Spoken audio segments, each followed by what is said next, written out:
Welcome back to our second intermission. Northern Michigan looking to continue their season up 2-0, courtesy of a couple of goals by Mark Alver.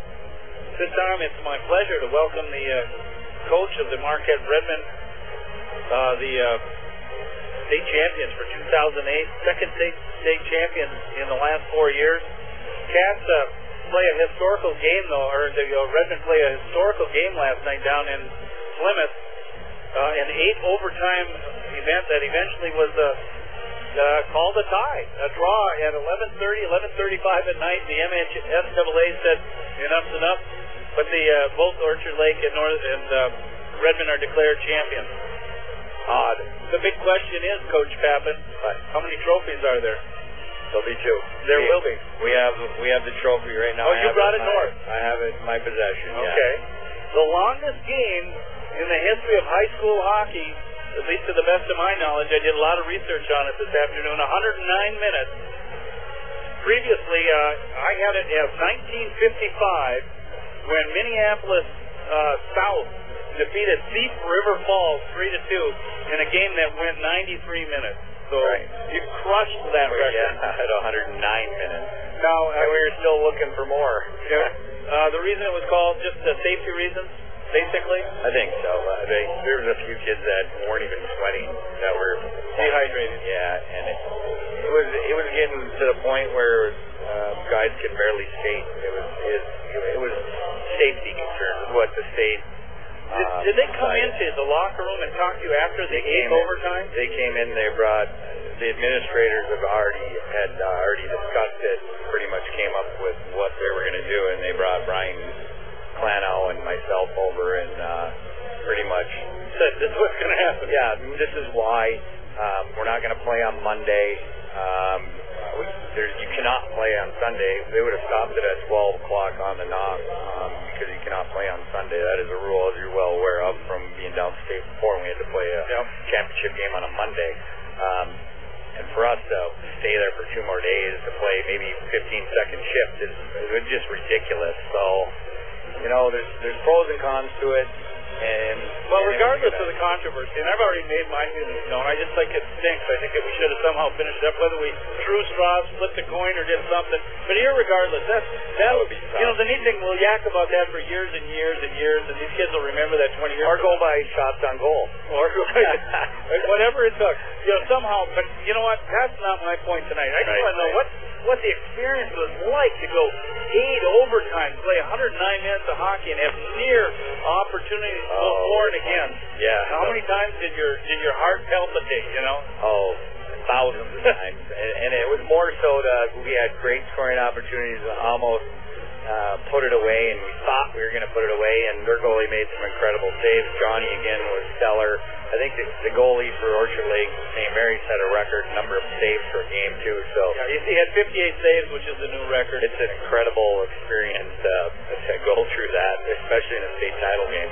Well, now also we have to go back to Friday when John Nevis played strong, and you guys were dominated shot-wise by Grosse Pointe North. Yeah. By Scott Lucken boys, and you guys took care of business. Yeah, and that was a great game. Johnny was stellar. You need great goaltending, you need a little puck luck, and you need hard work. Well, we had all that except maybe the puck luck, and it was just a great a week on the road, playoff hockey, and I'm really proud of our guys, and my question, the class and sportsmanship was there. I heard about that at the end of the game. That was the question I was going to ask. It sounded like players from both teams just kind of fell into each other and just said, "We're done, guys." Right. I think we're probably a tidbit more disappointed, obviously. We thought we were going to get it. I mean, it felt like we were going to win. Yeah. We had more chances. I'm sure Orchard Lake was really happy to have that call. I would say so. No question about it. But you know what? I just think of these guys. I'm looking at some of the guys on the team behind me now. 20 years, 25 years from now, when they go to their class reunions, that's still going to be the talk, is the game. And I wouldn't be surprised if that record will stand for another 25 years. Oh, I would imagine so. And you have to believe that the MSHAA will devise some kind of a system where that doesn't happen again. We're talking. I'm sure. I think, one of the things is the short playoff or the short overtime period. Kids have a chance to energize themselves. Why not go longer and have through attrition, have a longer overtime where mistakes are likely to happen, and then that might shorten up the game too. Or go 4-on-4, 3-on-3. In the They're going to have to look at all that because what if the Calumet game went 5 overtimes? Yeah, and it didn't start till 9. You'd have time for 2 overtimes and the game's over. And ultimately that's going to be the talk of the big meetings. And that'll change. I know it'll change going into next year. Well, Joe, I'm going to take one more break, and then I want to talk to Mike Peterson if I can. He scored the game winner. We'll be back in 60 seconds on the Bear where the UP and Wildcat Hockey rock. Welcome back to our second intermission report. Again, the Cats up 2-0 after 2 periods of play. Mark Oliver doing the chore for Northern Michigan, looking to go on and play next weekend in the second round of the CCHA, and it's going to be a tough battle coming up. Very quickly, we have Mike Peterson in. Mike plays for the Hockey Redmond. He scored the game winner last night. Again, the Cats are the Redmond tie after 8 overtimes, and they declare co-champions. Now, Mike, and I know you very well. Of course, I've known you since you were a little boy. You were bred to play Redmond hockey. You've had multiple offers to play electrician hockey in other places. Yeah. But I know you, your mom, your dad have always wanted to play Redmond hockey. You played last year, got to the state championship. Now your goal's been met. Yep. How do you feel?